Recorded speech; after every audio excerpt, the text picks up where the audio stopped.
Welcome, everybody. Good morning. I'm the Reverend William Levwood. Oh, this is on. I'm trying to figure out how to turn that off. Did I say I'm the Reverend William Levwood? Yes. My pronouns are he and him. I'm so happy to be with you this morning. As we begin our service, I want to invite you to silence your phone or your iPad. And if you're at home, the other windows on your computer. Take a deep breath and center yourself for worship.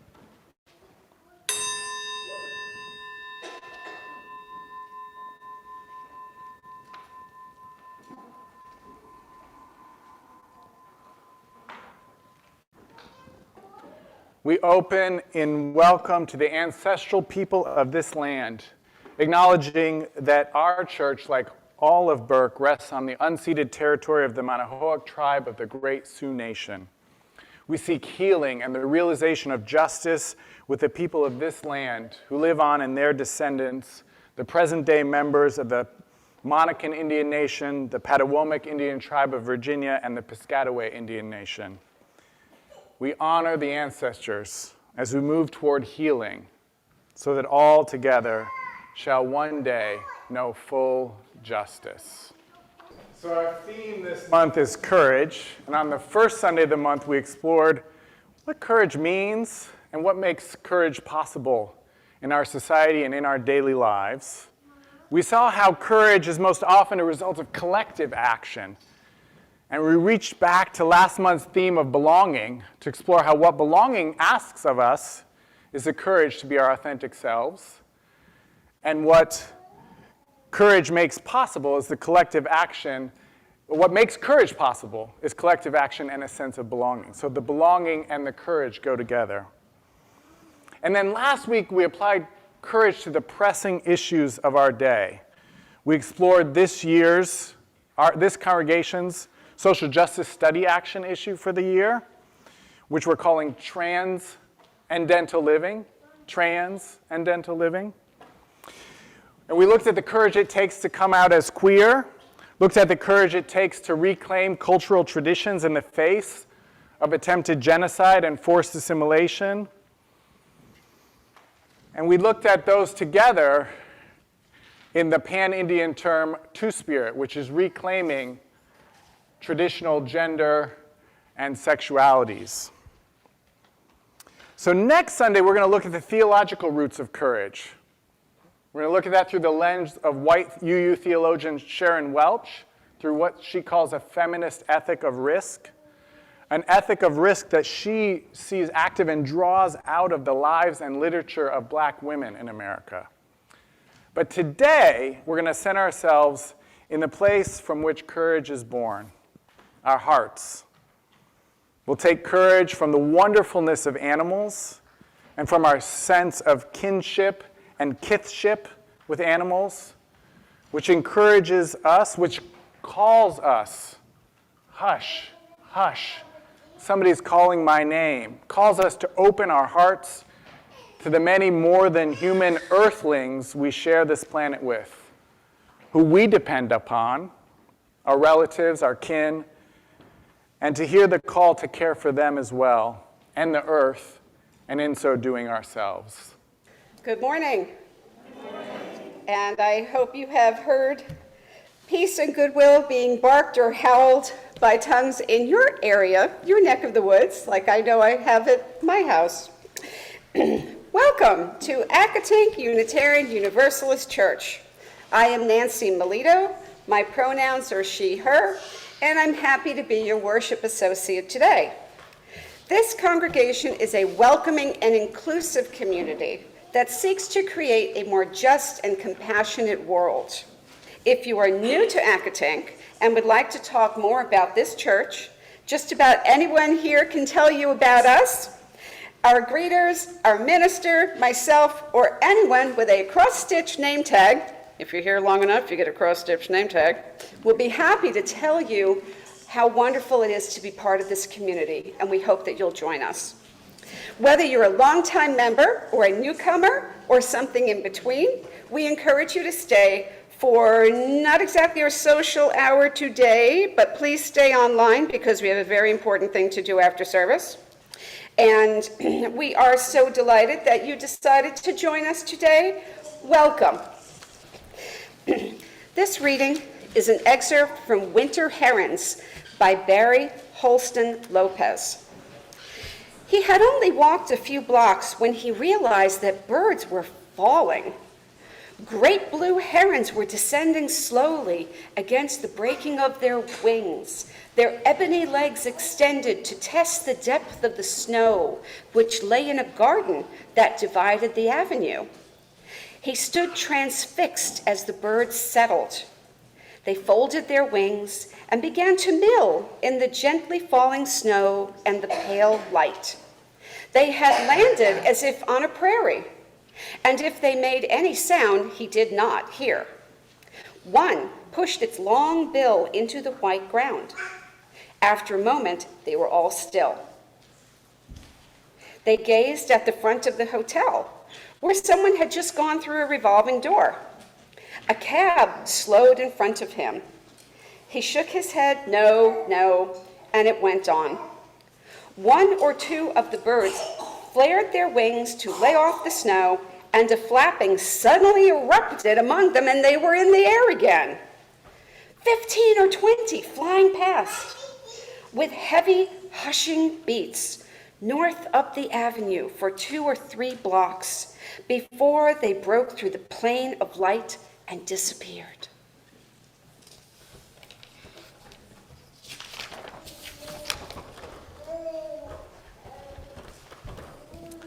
So in Chicago, there is an outdoor art installation of bird eyes. 100 eyes of birds stare out, painted on metal. These are the eyes of 100 birds that are listed as threatened or endangered, and birds that are predicted to be threatened or endangered within the next 50 years due to climate change. Imagine those eyes. What do we see in those eyes? The eyes of the birds looking out at us, watching us. Artist Jenny Kendler, creator of this urban art installation, suggests the eyes might be castigating us, since we know our complicity in driving these species from the face of the planet. But we might also, she continues, see love looking back at us, see mutual respect. The large and limpid brown eye of the mallard, not a threatened species yet, but predicted to be in the next 50 years. The eye of the common raven, the aquamarine eye ringed in yellow of the double-breasted cormorant. Birds watching, looking out at us. This art installation, according to its creator, Jenny Kendler, is meant to evoke wonder at the beauty and sentience of these species of birds, their eyes, the windows to the soul, looking back at us. Birds watching, looking out at us, meant to remind us we are being watched. That the birds are watching us, perhaps judging us, perhaps loving us, perhaps both, perhaps longing to be in connection with us. Birds watching, looking out at us, reminding us of our evolutionary kinship of all we share, eyes and spines, consciousness and this earth. We are earthlings. The birds and the bees and the sycamore trees, we are all earthlings, sharing this earth, co-evolved together. We need each other. I must admit, I came late to bird watching. It wasn't until we moved to Florida, where we lived in a house on stilts. Can you imagine that? Across from an ephemeral marsh, a swamp that would fill with the rain and then dry up, and then fill again with rain. For weeks or months at a time, it would be dry or rain-soaked. And when the marsh filled with rainwater, it would also fill with water birds. 6 snowy egrets lived there. A great white heron visited, a great blue heron as well, twice as tall as the egrets. You might tell me there aren't great herons that far north in Florida, as far north as Tallahassee. I can only tell you what I saw. One spring, the white heron and the blue heron came together, or almost together. One would fly into the marsh, and the other would fly out, trading places. My child Haya and I, we named them the Night Fury and the Light Fury, after the dragons in the movie series, How to Train Your Dragon. And they were magical and mysterious as any dragon, as ephemeral as any marsh, coming and going with the rain. That same spring, we saw baby goslings, 4 or 5 of them. And then a month or 2 later, they returned, juveniles now, running up our driveway with their parents in tow. I watched all those birds, gazed long at the egrets and the herons standing tall, poised still upon their yellow legs until suddenly their beaks would dart into the water, fishing for fish or frogs or tadpoles. We caught tadpoles and frogs too, watched them grow through their life cycle to adulthood, looking, learning about wonder, about kinship. And then this past week, my family spent at a beach on Topsail Island. And we watched birds there too, and we were watched by birds as we played on the beach and swam in the Atlantic. We watched, and we were watched. We watched terns glide across the water, bouncing off the waves. Watched them fall out of the sky like so many shooting stars, diving one after another into the green-blue waters, fringed in a white weave, waves that journeyed toward the shore, marching in an ever-changing but repetitive pattern. Watch the sandpipers following that same pattern, marching their quick steps up and down the beach, back and forth with the waves, bobbing their heads and dipping their beaks into the sand like straws to suck up their daily meal. Crabs for breakfast, crabs for lunch. Guess what? Crabs for dinner. Anybody want to do the sandpiper with me? You can stand up. Stand up and put your hands behind your back. And you walk kind of like this. You got to put your foot out. You got to do it fast, like this. And then you got to bob your head. And then stop. Look quick. Bob your head. Look quick. Sandpiper. Back and forth with the waves.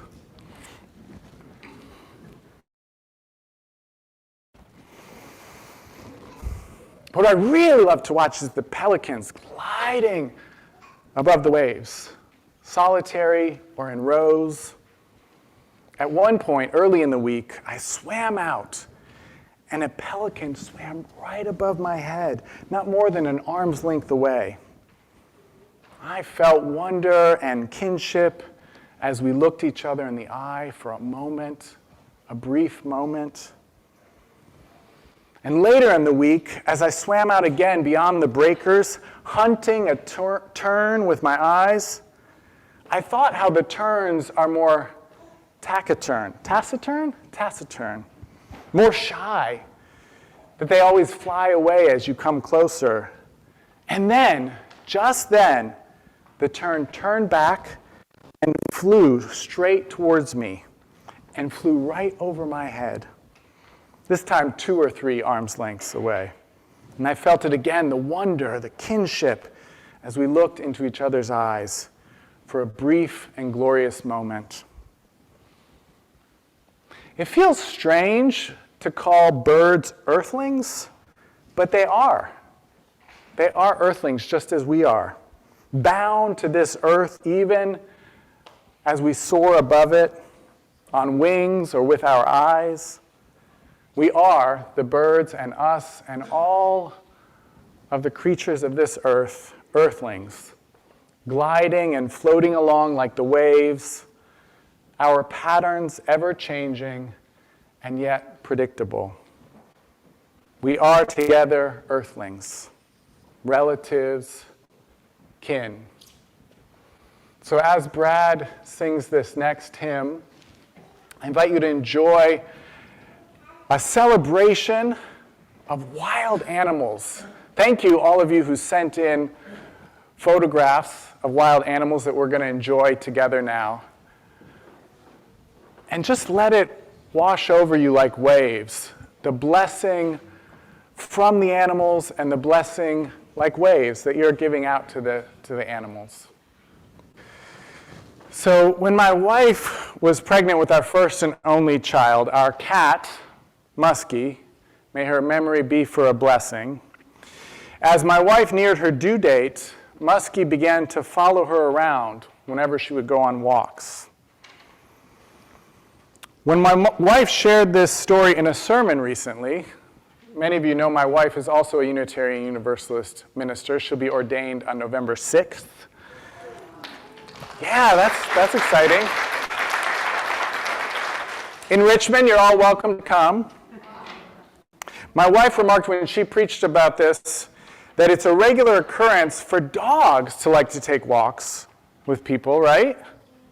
But it's a little more surprising when a cat wants to take a walk with you. And it's even more surprising when the cat, who's not on a leash, mind you, is following you through the city miles from home and trying to cross major intersections just to stay by your side. As my wife's belly became bigger and bigger, our cat, Muskie, became more and more determined not to leave her side on these walks. And then came the day when my wife, Lauren's, water broke. That means that inside her uterus, there was a sac that held the being who didn't even have a name yet, and that sac got a little tear in it. That's normal. It lets the mother know that the baby is coming soon, or soonish anyway, in our case. But Lauren wasn't having any contractions. In fact, there was no way that you or I or anybody from the outside looking at her would know that her water had broke. She decided to take a walk. She was hoping that perhaps it could start the contractions. But this time, remember, you can't tell from outside that her water broke. But this time, instead of just following her on her walk, as Muskie the cat had been doing, Muskie began to talk to Lauren. Now, maybe you already know this, but I just learned that cats don't talk to each other. That is, they mostly don't use sounds to communicate with each other, unless it's a territorial hiss of warning or alarm.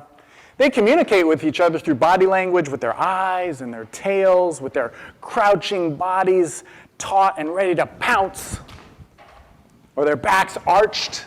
Have you ever seen this one? This is my favorite. As they comically bounce away when you're just walking up the stairs. Scaredy cats. But when cats talk using sound, they're trying to communicate with us, because they've noticed that this is how we communicate with each other. They must think us the noisiest creatures, talking, always and endlessly talking. Well, Muskie, following my wife Lauren on her walk after her water broke, began to talk to her, or as Lauren describes it, to sort of yell at her, begging and complaining, saying, shouting, "Meow! Meow!" which we're pretty sure meant something like, "What in the world do you think you're doing? Meow! Don't you know that the baby is about to come out? Meow! If you don't have the sense to stay home, well, I'll just have to be the one to have sense around here.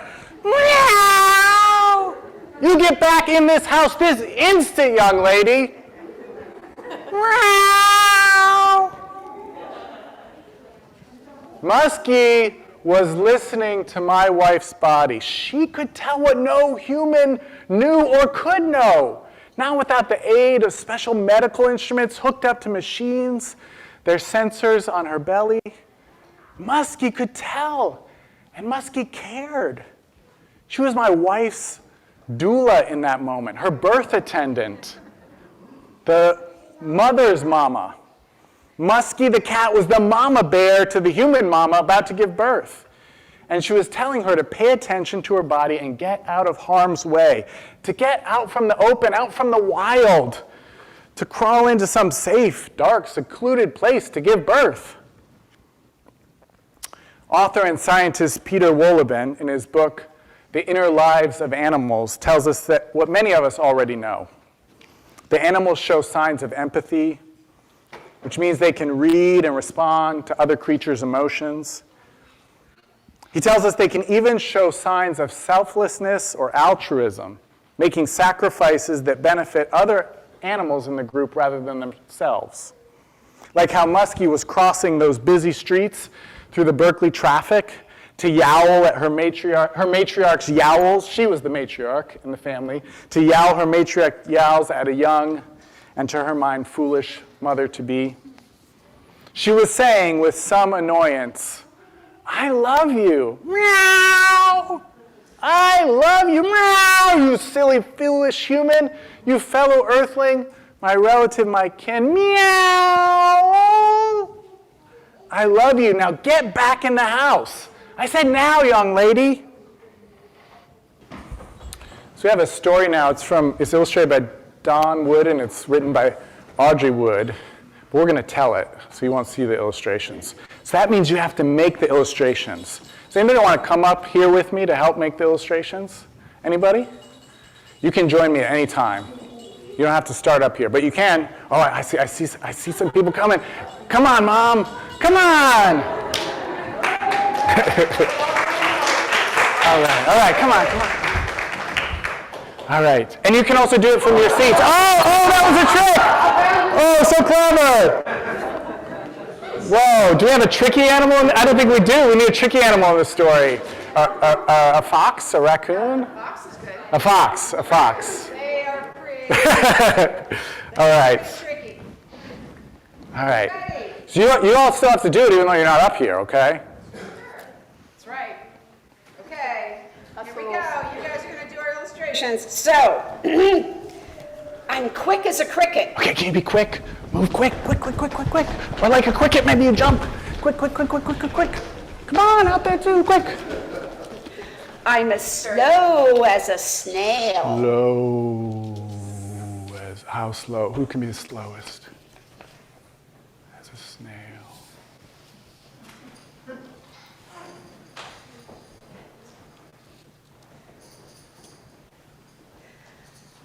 I'm as small as an ant. Oh.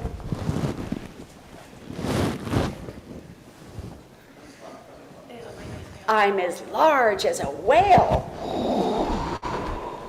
Make yourself big out there. Wow. I'm as sad as a basset. I'm as happy as a lark. Flitting around like a lark. I'm as nice as a bunny.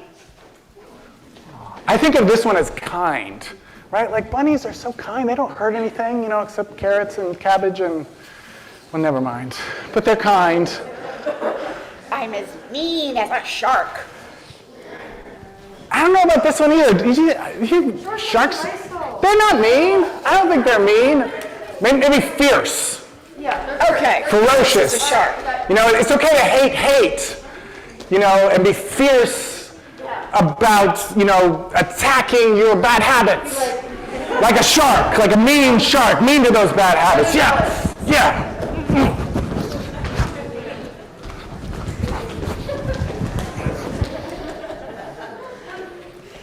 I'm as loud as a lion. Let's hear some roars.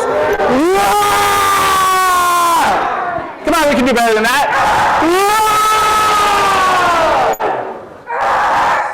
I'm as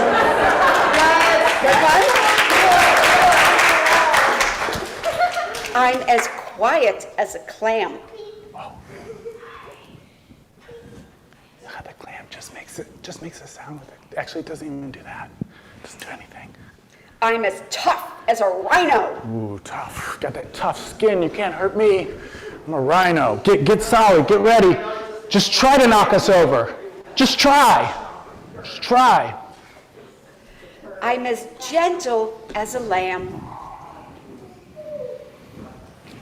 Soft. I'm as brave as a tiger. It takes a lot of tigers to be brave. If you were here for the sermon before, right? It's a collective tiger bravery. I'm as shy as a shrimp. Hide in your shell. Hide in your shell. Or a shell, not your shell, a shell. That's what's in the illustration. I didn't make that up. I'm as tame as a poodle. Okay, so in the illustration, the tame poodle has very good manners and is having tea. But So- you're not touching the pinky. You're not Oh! Yeah! Oh my gosh, thank you. Yes, how uncouth of me. How uncouth. I'm as wild as a chimp. Smashing teacups, smashing them. I'm as lazy as a lizard. Yeah, you can just lie down. I'm as busy as a bee. Busy, busy, busy, busy, busy, busy. Busy, busy, busy. Bzz, bzz, bzz, bzz, bzz, bzz, bzz, bzz, bzz,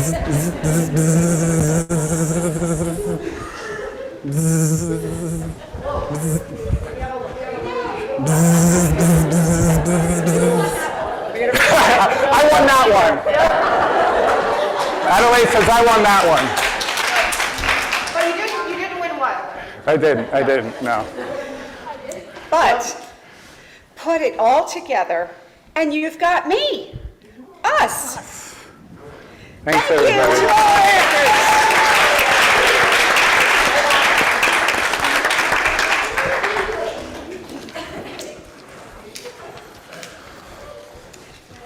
Our next reading is an excerpt from The Kith of Kinship by Leanda Fern Lynn Haupt. The genesis of the common name for starling, which means little star, is uncertain. It may have been inspired by the shape of the bird's bodies in flight, reaching in 4 directions: bills, wingtips, tails, tapering to the point that distinguishes them from flying blackbirds. Or perhaps the celestial scattering of iridescent pearl-white star spots that adorn their breasts in most seasons. In either case, the name starling is a call from the cosmos to the earth, an embodied reminder of kinship's essence. Together, we are made of the fine things: soil, blood, the sustenance of earth and ether, star stuff. My rescued starling, Carmen, roosts on my shoulder, quiet, breast settled over toes, plus soft against my neck, a slight fuss of wings lifted by tiny scapulae, formed within a vertebral bay line, evolved millennia before there were any primates at all, let alone anyone in the genus Homo walking the earth. Can I hear her heartbeat there, so close to my ear? No, but I imagine that I can. Yet I do feel a tingle on my own scapulae, as if I may sprout feathered wings of my own.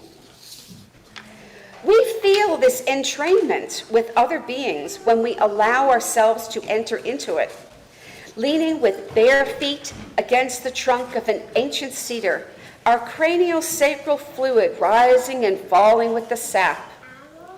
The recognition of bright lightness in our own feet when the doe leaps back into her forest shelter. The alertness in the eyes of a cottontail that makes us turn to look over our own shoulders for maybe an even larger predator than the rabbit perceives in us.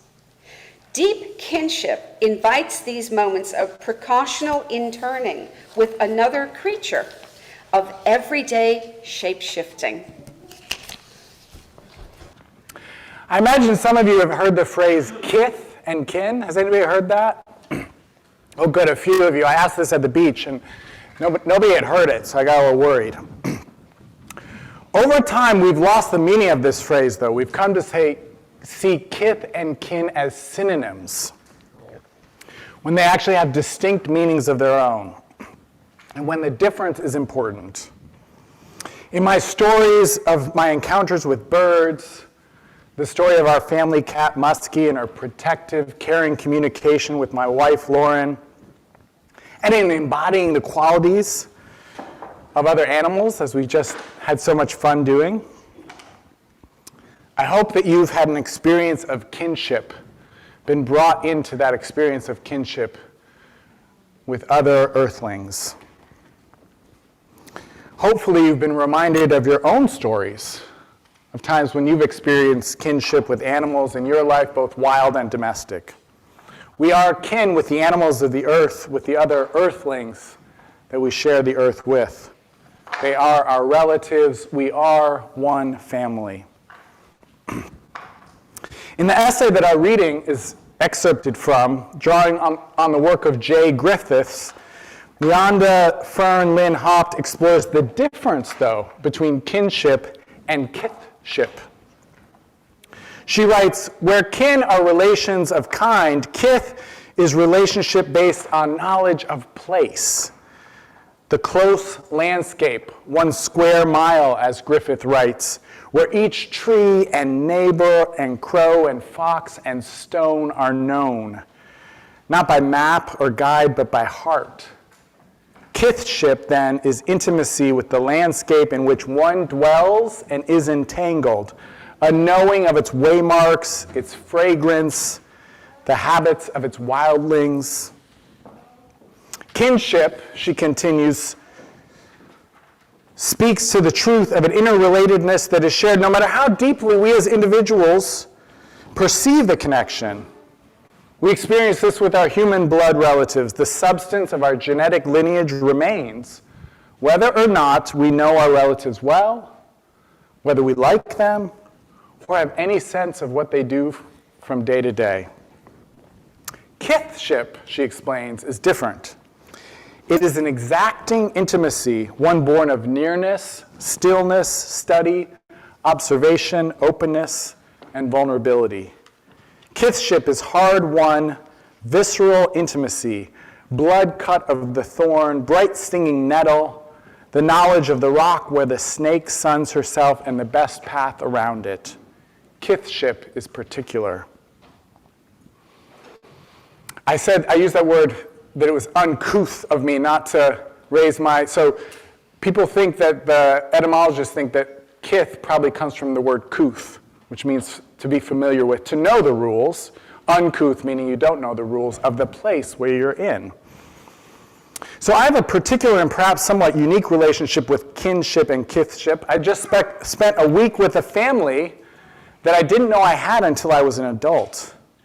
I didn't meet or even know of my biological father until I was nearly an adult, until I was 16.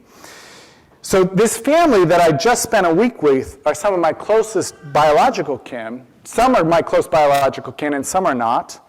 And some of them are close biological kin with each other and some are not. All of them, however, have years and years, decades of history together. Well, I'm amazed how often the similarities of personality show up that I share with my biological father and my biological sister. Well, I'm amazed by that since I wasn't raised in this family, with them or by them. I know that these similarities are from shared genetics, that they're nature, not nurture, that it's our kinship. But what I don't know, what I'm just beginning to learn, is the kith of that family. There's a whole family ecology, as there is in every family, a family culture with rules and roles that I know very little about. but they know the ins and outs with this sophisticated and particular embodied knowledge that becomes so second nature to them, it's practically instinct. While I'm just at the place of starting to glimpse some of this, just starting to become kith with my kin. Despite sharing kinship with some of this family, not knowing the kith of the family, and my kith being unknown to them as well, is a little bit emotionally dangerous, at least in theory. We could easily bump against each other without even knowing it, or without knowing why. Kithship is the understanding of the biosphere of the particular place where you live, be that place an ecology or a human family, and being able to be in harmony with that particular place or people. That's kithship. It takes knowledge, sometimes it takes compromise, even sacrifice, and it's a learning that since life is dynamic and always changing, learning that never ends, a balance that we are always in a dance with. Now, conservationist Aldo Leopold told a story of an encounter with a wolf, his own eye-to-eye encounter like I had with those birds, when he was a forester at Carson National Forest in Arizona, just out of graduate school at Harvard.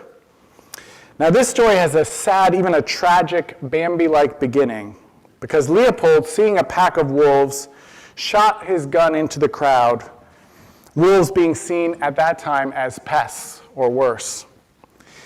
And the mother wolf was hit, and as she laid dying, he looked into her eyes, and he saw there what he came to call a green fire. And this green fire came to symbolize for him, in the words of ecologist Gavin Van Horn, that there was a kind of pulsating energy throughout an ecosystem. And the wolves were to some degree the regulators of that green fire in terms of their own wildness, but they also kept the deer herds in check. Without the wolves there, Leopold realized the deer would eventually denude the mountain, causing massive erosion and eventually even starvation for the deers themselves. So the wolves served to regulate that green flame that circulated through the mountain. Leopold expressed this insight in an essay called Thinking Like a Mountain. And thinking like a mountain is learning to be not only kin with all of the earthlings we share this earth with, but to be kith with a particular ecology of the place where we live, to be knowledgeable and sensitive participants in our local ecologies, understanding the rules of each ecosystem and the roles that each element and living being play in that ecosystem. It's the difference between having those wondrous encounters with the heron and pelican and tern and understanding the role the heron plays in the health of the marsh, the roles the pelican and the tern play in the health of the Atlantic coastline, and then participating in keeping those places in health and balance and harmony. That's kithship.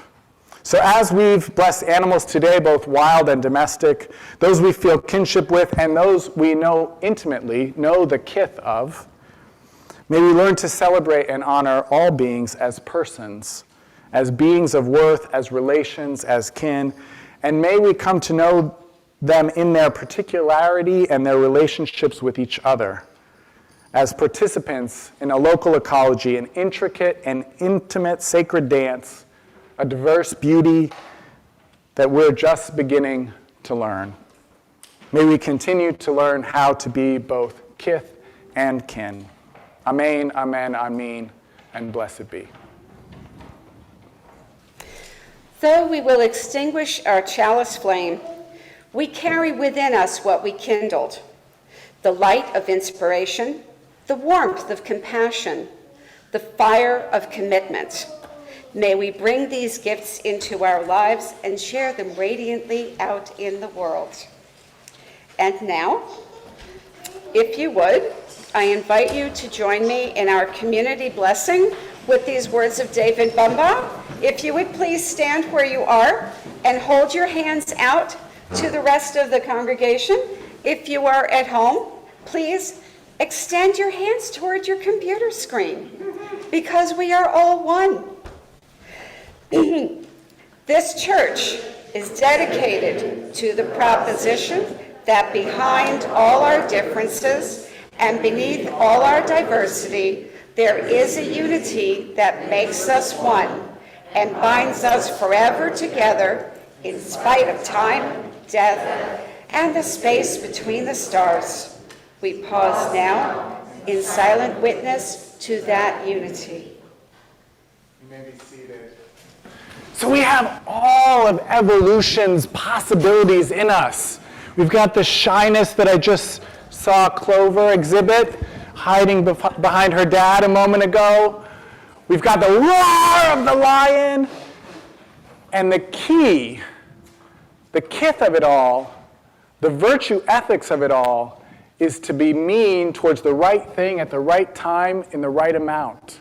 To be gentle towards the right thing at the right time in the right amount. To use all of the tools that we have, that evolution has given us, and all of the tools that surround us, all of the beings that we share with, to find harmony, to dance that sacred dance together, shape-shifting our way to beauty and wonder and justice. May it be so.